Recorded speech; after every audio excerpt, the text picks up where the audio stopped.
उत्तर प्रदेश में सरकार माफिया, अपराधी और उनके अवैध साम्राज्य को लेकर सख्त है। पहले अतीक अहमद की कब्जाई जमीन पर गरीबों के लिए आशियाना बना और अब युवा नीति के लिए प्रयागराज में माफिया विजय मिश्रा के अवैध साम्राज्य को ध्वस्त कर दिया गया।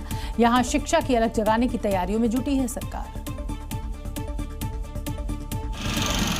यही वो सरकारी नजूल की जमीन है जिसे माफिया विजय मिश्रा ने अपनी दबंगई और रसूख के बल पर कब्जा कर लिया था। लेकिन 2020 में योगी सरकार ने अवैध निर्माण को ध्वस्त कर दिया था और करीब 450 वर्ग मीटर जमीन पर बहुमंजिला लाइब्रेरी बनाई जाएगी, जहां पर एक साथ करीब 2000 प्रतियोगी छात्र विभिन्न परीक्षाओं की तैयारी कर सकेंगे।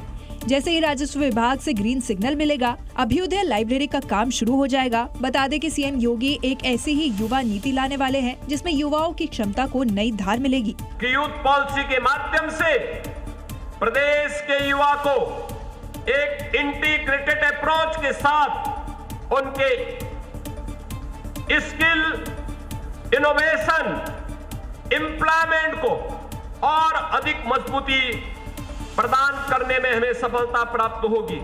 सीएम योगी इस नीति के साथ एक साथ दो लक्ष्य साध रहे हैं। एक तो माफिया और उनके साम्राज्य का अंत कर रहे हैं और दूसरा युवाओं की उड़ान को नए पंख लगा रहे हैं। और अब बात उत्तर प्रदेश के अंबेडकर नगर की, जहां आईपीएस अधिकारी आशुतोष मिश्रा की मां की संदिग्ध परिस्थितियों में मौत हो गई। एक ओर जहां घटना से इलाके में हड़कंप मचा हुआ है, तो दूसरी ओर पुलिस मौत की मिस्ट्री को सुलझाने में जुटी है, जो हत्या और हार्ट अटैक एंगल में उलझी हुई है। क्योंकि पहले तो लोगों ने पुलिस को आईपीएस आशुतोष मिश्रा की मां के हार्ट अटैक की मौत की सूचना दी, लेकिन आशुतोष मिश्रा ने हत्या की आशंका जताई। आशुतोष मिश्रा के मुताबिक उनकी मां की हत्या हुई है और शरीर से गहने भी गायब हुए हैं और लूट और हत्या का केस दर्ज कराया। जिसके बाद मौके पर पुलिस पहुंची और पोस्टमार्टम कराया तो कुछ और ही सामने आया। घटना स्थल का निरीक्षण कर पंचायतनामा की कार्रवाई की गई, जिससे शरीर पर कोई भी जाहिरा चोट के निशान या फाइट मार्क्स नहीं दिखे। शव को पीएम के लिए भेज दिया गया। पुलिस ने विसरा रिपोर्ट सुरक्षित कर लिया है, साथ ही हार्ट अटैक वाले एंगल की भी जांच कर रही है।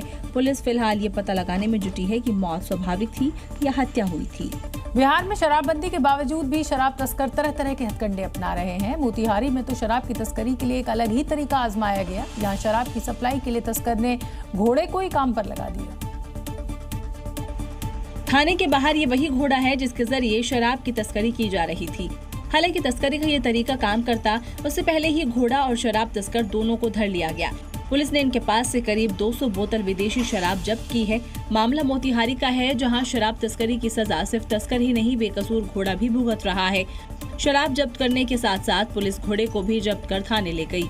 फिलहाल पुलिस तस्कर से ये जानने में जुटी हुई है कि क्या इस घोड़े के जरिए उसने पहले भी शराब तस्करी को अंजाम दिया है। वहीं बरामद हुई इस शराब को कहां सप्लाई करने का इरादा था।